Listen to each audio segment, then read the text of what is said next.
राधे राधे सब भक्तन को। तो भैया सब लोग सोच रहे हैं कि नई साल वृंदावन में मनावे या ना मनावे, यहाँ टाइम पे वृंदावन आना चाहिए नहीं आना चाहिए, अगर वृंदावन आ गए तो क्या क्या समस्या आने वाली है, सब चीज़ की जानकारी आप लोगों को लेके आया हूँ। तो फटाफट से भैया राधे राधे बोल दो और चलो भैया बाहर जाके देखें कि कितना कोहरो है, कितनी सर्दी है, कितना जाड़ो पड़ रहा है। फिर बाकी बात डोलेंगे भैया वृंदावन में बोल के राधे राधे। सुबह के बज रहे हैं भैया 6:30, 6:30 बजे को टाइम है ये। देख लो कोहरा तो है बहुत ज़्यादा। और अभी आपको अंदर सड़कन पे दिखाऊं और मंदिरन के आसपास दिखाऊं कितना कोहरा है।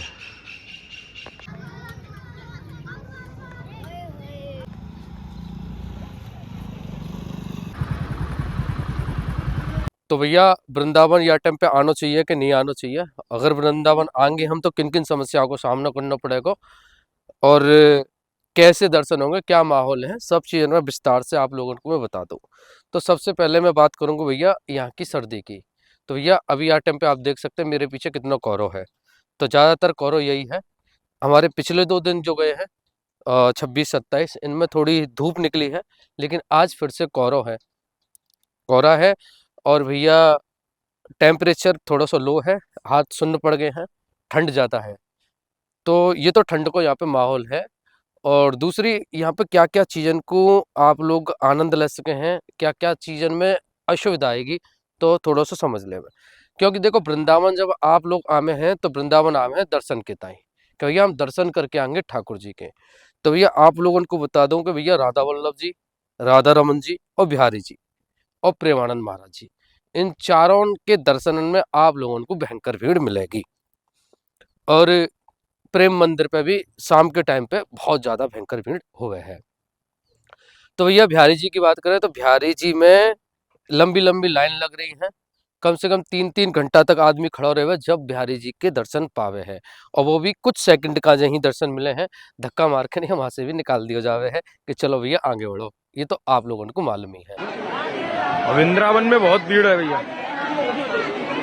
ये लाइन लगी हुई है पूरी पीछे तक।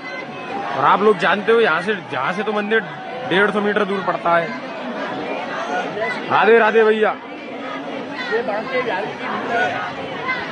तो ये वह जगह का वातावरण है, ठीक है। और राधा रमन जी की बात करें तो राधा रमन जी को भैया गेट है छोटो, तो वहाँ पे भीड़ इकट्ठी है जावे तो फिर धक्का मुक्की हुए, बहुत ज़्यादा छोटा गेट है। तो कई बार लोगन को वहाँ पे चोट वोट भी लग जामे और बहुत ज़्यादा नुकसान होने के चांस वाजगे पे रहे में है। तो राधा रमन जी पे ये बहुत बड़ा रिस्क है। राधा वल्लभ जी के कई सारे गेट है, लेकिन फिर भी भीड़ ज़्यादा है। वहाँ पे भी दर्शन अब रोक रोक कर कराए जा रहे हैं, मंदिर को खाली करा दो जावे फिर एंट्री मिले है। ऐसा वहाँ जगह पे वातावरण देखने को मिल रहा है। प्रेमानंद महाराज जी के दर्शन की बात करें तो प्रेमानंद महाराज जी के दर्शन में भैया बहुत ज़्यादा भीड़ है रही है।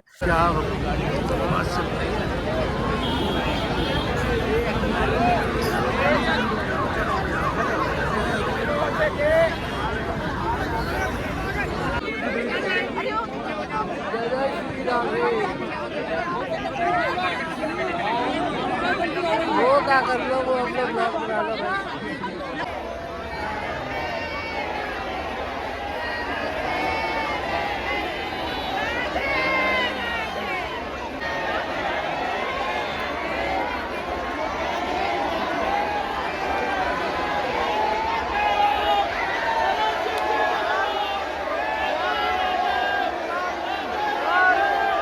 यहाँ पे जो दर्शन है रहे हैं, एक तो पदयात्रा के माध्यम से दर्शन होमे है। गुरु जी की पदयात्रा अभी कुछ समय से बंद ही, लेकिन 2-3 दिन से अभी सुबह 2 दिन तो 9 बजे और आज 8 बजे पदयात्रा गुरु जी ने करी है, जो कि जमुना जी गए हैं। भीड़ की बात करें तो भयंकर भीड़ है ही, और कल ज्यादा भीड़ ही, आज हल्की सी कम भीड़ है। लेकिन आज ज्यादा वजह से कम भीड़ हुई कि कल 9 बजे निकले तो बहुत ज्यादा लोग बढ़ गए, आज 8 बजे गुरु जी निकल गए तो वो उतनी ही भीड़ ना पाई। लेकिन ऐसा ना है कि भीड़ कम ही, तो कम भीड़ ही, कम भीड़ को मतलब कल के मुकाबले भीड़ तो बहुत चकाचक ही। तो भैया ये चारों जगह पे बहुत भयंकर भीड़ है। प्रेम मंदिर में शाम को पूरा रोड जाम है जाए, इतनी भयंकर भीड़ हो गए। ये तो भैया दर्शन की है कि वहाँ जगह भीड़ कितनी है। आप लोगों को अगर दर्शन करने हैं प्रेमानंद महाराज जी के, तो भैया मैं आप लोगों को बता दूं, आप अगर वृंदावन आ भी रहे हैं, आपने टिकट विकट करा ली है, मन है कि भैया आ जा में, तो ये देखो बिहारी जी जाएंगे तो पूरा एक मान लो एक टाइम निकाल के जाएंगे बिहारी जी, क्योंकि सुबह आप लाइन में लगेंगे तो हैस के जब तक 3 घंटा तो मान के चलो, 2.5-3 घंटा के आप लोगों को वहाँ पे देने पड़ेंगे। जब देने पड़ेंगे तो ज़ाहिर सी बात है दूसरे मंदिर में उनको टाइम निकल जाएगा। आप नज़दीकी राधा वल्लभ जी है, राधा वल्लभ जी जा सकें, राधिका वल्लभ जी हैं, वहाँ भी जा सके हैं। और 2-4 मंदिर हैं, राधा दामोदर जी, राधा रमन जी, निधिवन, तो ये सब एक ही क्षेत्र में मंदिर हैं, तो वहाँ आप जा सके हैं, ठीक है। लेकिन इतना कवर है नहीं पावेगा, क्योंकि बिहारी जी में ही बहुत ज़्यादा टाइम लग जाएगा, ठीक है। तो ये तो रही दर्शन की बात। अगर बात करें प्रेमानंद महाराज जी के दर्शन की, तो भैया टोकन के माध्यम से भी आप लोगों दर्शन कर सके हैं। टोकन आपको 3 बजे लाइन में लगना पड़ेगा, भयंकर भीड़ है रही है, तो 3 बजे भी टोकन का जो लंबी लाइन लग रही है, लोग 7-8 बजे ही आके नहीं है वहाँ पे धरना देखें, बैठ जामे और वहीं सो जामे हैं ठंड में ही, कि हम तो भैया दर्शन करेंगे, टोकन लेवे के ताई वो वहीं पड़े रहे में है। तो ये तो भैया बाको बाहुल है। तो भैया देखो, ये तो है दर्शन की बात। सर्दी की बात है कि दर्शन की बात है कि तीसरी बात यहाँ पे रुकने की व्यवस्था बड़ी भंग है। रुकने की व्यवस्था बात करें तो भैया जिन धर्मशाला में आपको आसानी से जगह मिल जाएगा रही, वो हाउसफुल चल रही हैं, पूरी भरी हुई हैं। जिन गेस्ट हाउस पे किराया 800, 1000, 1200 रुपया हो, उनमें अब 2000, 2500, 3000 तक कर दियो है। जिनमें 1500, 1700, 2000 हो, उनपे भैया 5000 तक, 6000 तक किराया कर दियो है। तो ये भैया सब इनकी रेट 3 गुनी है गई है, डबल की तो बात छोड़ो, 3 गुनी है गई है। ऐसा माहौल यहाँ पे देखने को मिल रहा है। देखो लोग क्या है, सब मौके के खिलाड़ी हैं भाई, सब चाहे हैं कि मौका मिल रहा है तो कमा लो पैसा, है ना, बार बार मौका ना आवे। तो ऐसे टाइम पे सब भैया व्यापार करने को बैठे हैं, बिजनेस करने को बैठे हैं, तो बिजनेस माइंड चला में है और मौके का फायदा उठा के नहीं है भाई रिटर्न बढ़ा दे में। ये तो भैया होटलन की व्यवस्था है। रेट दुगने तिगने हो गए हैं। सरकार की ओर से कोई रैन बसेरा ना लगाओ कि ऐसा हो कि भीड़ आ रही है तो रैन बसेरा कहीं लगा दे में, जाते कि लोग बाग पहले हम जब छोटे हैं तो देखो हमने कि रैन बसेरा लगा दिया जातो तो पब्लिक रुकती, और आग वाग जलाने की व्यवस्था भी करी जाती जगह जगह पे। वो अब सब बिल्कुल कुछ ना है। सर्दी का जो ना तो कोई सरकारी की ओर से व्यवस्था और ना ही रैन बसेरा की व्यवस्था कहीं भी ना है।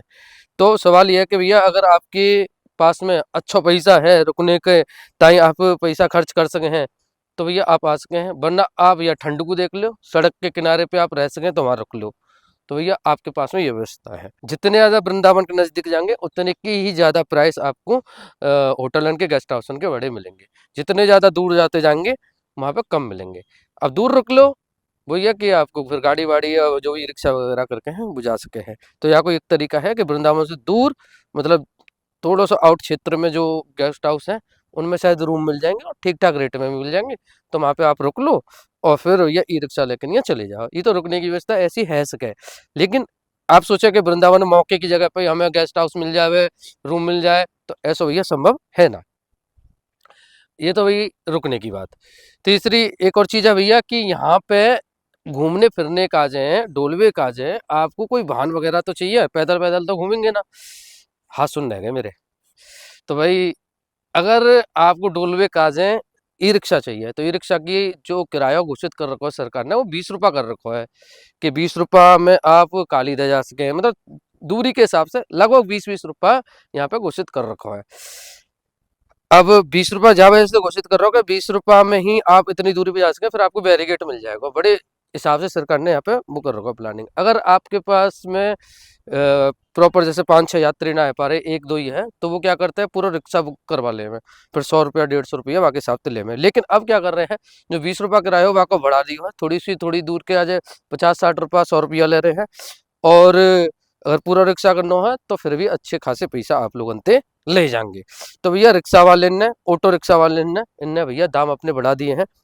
स्टेशन से अगर आप आ रहे हैं, सपोज करोगे आपने स्टेशन रुके, स्टेशन से मथुरा से, जो मथुरा स्टेशन है वहां से आप लोगों को अगर वृंदावन आना है तो पहले भैया 15 रुपया 20 रुपया खर्च करने होते, तो 20 रुपया में रिक्शा वाला उतार दे। तो अब 50 ले रहे हैं, 60 ले रहे हैं, 100 ले रहे हैं। ये भैया वहाँ को वातावरण है, तगड़ी कमाई कर रहे हैं। तो मौके के खिलाड़ी हैं भैया, सब पैसा कूट रहे हैं। तो अब आप लोगों को एक वीडियो दिखा रहा हूँ, या वीडियो देखो।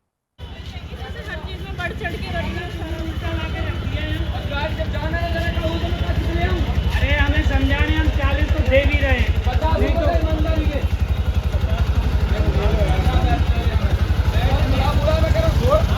तुम्हारा एक फोटो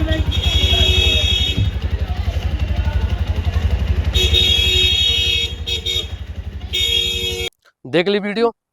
तो भैया यह वीडियो में क्या है, कल को सीन है, कल रात को सीन मैं आप लोगों को बता दूं कि ये जो रिक्शा वालों है, ऑटो रिक्शा वालों या ना या बूढ़े बड़े को कॉलर पकड़ लियो, बैग छुड़ा लियो, काय की वजह से कि भैया 10 रुपया ना दिए, 10 रुपया कम दे रहे हैं। अब 10 रुपया कम क्यों दे रहे हो, बूढ़ा बूढ़ा बुद्धि तो खराब ना है बाकी। भाई भयो ऐसा हो कि ये ऑटो रिक्शा वाले और ई रिक्शा वाले क्या कर रहे हैं, आपको बता के ले जाएंगे कि हम इस्कॉन छोड़ेंगे, तो इस्कॉन नहीं छोड़ेंगे, इस्कॉन से पहले ही छोड़ देंगे, आपको इस्कॉन तक नहीं ले जाएंगे। तो भैया बूढ़े बूढ़े ने कही जो जो जो भी हो वो कि भाई आपने पहले ही उतार दियो है, तो मैं पैसा पूरे ना दूंगा, 50 रुपया में तय है, 40 रुपया दूंगा। तो 10 रुपया के पीछे वाले की ना, बैग दे के जा, बैग छुड़ा लियो बैग को। तो ये बैग छुड़ा लियो, हाथापाई पे बात आ गई, बदतमीजी करी बहुत ज्यादा। हम देख रहे हैं मैंने कि क्या लीला चल रही है ये। तो यार टाइम पे वृंदावन में ये सबसे बड़ी प्रॉब्लम है कि आप लोगों को तय करके ले जाएंगे कि हमें वहां तक जाना है, लेकिन वहां तक नहीं ले जाएंगे और पहले ही छोड़ देंगे। बाकी दो वजह ऐसे के हैं, पहला वजह ऐसे के है कि वो आपको मूर्ख समझते हैं, क्योंकि आप पहली बार आ रहे हैं या फिर वृंदावन में परिचित ना है कोई चीज़ की, तो पहले ही उतार दे मैं, क्या नहीं चलो जाएगा अपने आप ही, अपने पेट्रोल अपनी बैटरी अपनी मेहनत को बचा ले में है। दूसरे इनकी मजबूरी भी होवे कि पुलिस के बैरिकेड लगा होवे, तो जा वैसे वो जावे ना है। लेकिन ये चीज़ वो रिक्शा वाले अच्छे हैं जो ये बता दें मैं पहले ही कि भाई मैं आपको पूरा गेट तक नहीं ले जाऊंगा, क्योंकि पुलिस बैरिकेड होगा या पुलिस होगी तो मैं पहले ही छोड़ दूंगा। तो वो पहले ही तय करके नहीं है सवारी को या चीज़ को बता दे मैं, तो वो बड़ा अच्छा रहे है और लोग समझ भी जामे हैं, है ना। लेकिन अगर आप कोई को कह के ले जा रहे हैं और आप जानते के बाद जगह तक रिक्शा चलो जाएगा और फिर भी ना ले जा रहे, और फिर तो आपको सिंपल सी बात है भैया कि मूर्ख बनाया जा रहा है, ये रिक्शा वाले बेवकूफ़ बना रहे हैं। तो भैया ये असुविधा या जगह पे बहुत ज़्यादा चल रही है, बूढ़े बूढ़े की कॉलर पकड़ ली, बैग छुड़ा लियो बड़ी मुश्किल से भैया वो जाने दियो, ठीक है। तो यार टाइम पे भैया वृंदावन में ये 4-5 समस्या हैं। खाने पीने की समस्या की बात करें तो भैया तमाम रेस्टोरेंट वगैरह हैं और तमाम भंडारे चल रहे हैं, तो भंडारे में आनंद लो या फिर रेस्टोरेंट में आनंद लो। अब बात करें भैया आप लोगों को वृंदावन आना चाहिए या नहीं आना चाहिए, मैंने सारी प्रॉब्लम्स बता दी। तो भैया अगर आपके पास में 3-4 चीजें हैं तो आप वृंदावन आओ। पहला समय, समय होना चाहिए आपके पास में। दूसरा, समय के अलावा पैसा, पैसा अगर अच्छा खासा है, आप डबल ट्रिपल जो प्राइस बढ़ रहे हैं उनको आप सहन कर सके हैं तो आओ। तीसरी, सहन करने की क्षमता, इतनी सर्दी को सहन करना प्लस भीड़ को सहन करना, ये आपके अंदर होना चाहिए। तो भैया कोई दिक्कत नहीं, आप वृंदावन आओ।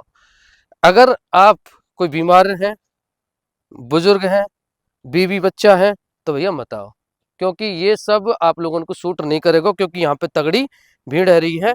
बिहारी जी के दर्शन है नहीं पाएंगे, राधा वल्लभ जी राधा रमन जी में आपको भी दिक्कत आवेगी, प्रेमानंद महाराज जी के वहाँ पे भी दिक्कत आवेगी। कल तो मेरी भी जेब कट गई थी, है ना। तो कहने को मतलब है भाई, अगर आप वृंदावन आ रहे हैं तो 3-4 चीज़ों को ध्यान रखो, आपके पास में सब चीज़ होनी चाहिए, सहन करने की क्षमता, समय, पैसा, ठीक है। अगर ये है तो वृंदावन आ जाओ। जो वृंदावन ना आ रहे वो कैंसिल कर रहे हैं भीड़ को देख करके नहीं है, क्योंकि गोसाई भी अपील कर रहे हैं बार बार में बिहारी जी के कि भैया वृंदावन सोच समझ के आइए, बहुत ज्यादा भयंकर भीड़ है, अपील करी जा रही है लगातार। तो मैं आप लोगों को बता रहा हूँ कि भाई वृंदावन कब आना चाहिए। देखो वृंदावन आपको कोई भी हॉलीडे पर नहीं आना चाहिए, गवर्नमेंट हॉलीडे है, सैटरडे संडे है, तिथि है, कोई एकादशी पूर्णिमा अमावस्या, इनको नहीं आना चाहिए। कोई त्योहार है, बाको नहीं आना चाहिए। तो अभी फिलहाल अगर आपको प्लान बन रहा है तो भैया मैं आपको एक सलाह दूंगा कि देखो अभी जनवरी 5 जनवरी तक तो भीड़ रहेगी रहेगी, फिर शनिवार आ जाएगा, इतवार आ जाएगा, फिर मकर संक्रांति आ जाएगी, फिर 26 जनवरी आ जाएगी। मकर संक्रांति और 26 जनवरी के बीच में आप कभी भी आ सके हैं, या फिर आप भैया जनवरी के बाद में फरवरी में आओ, ज़्यादा आनंद आएगा। फरवरी में थोड़ा मौसम भी ठंडा है, वो गर्म है लेको, थोड़ा हल्को सर्दी चली जाएंगी, जाड़ो खत्म है लेको, तो तब आप आ सके हैं, आनंद ले सके हैं।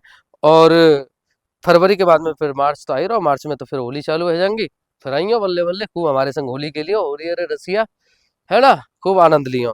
तो भैया कुल मिला के नहीं है, अब आपके सामने पूरा मैंने एनालिसिस करके नहीं है, सारी चीज़ों को मैंने बता दिया कि कितनी असुविधा हो सकते हैं, वृंदावन आना चाहिए नहीं आना चाहिए, कब आना चाहिए, सारी चीज़ों पे। तो भैया हमारी कोशिश रहे कि हमारे जो चैनल को देख रहे हैं उनको कोई भी असुविधा ना हो, वो हर चीज़ से परिचित रहे, वृंदावन में क्या चल रहा क्या ना चल रहा, है ना, हर चीज़ आप लोगों को देखने को मिले। तो जब ऐसे भैया हम बोले राधे राधे, आप बोलो राधे राधे।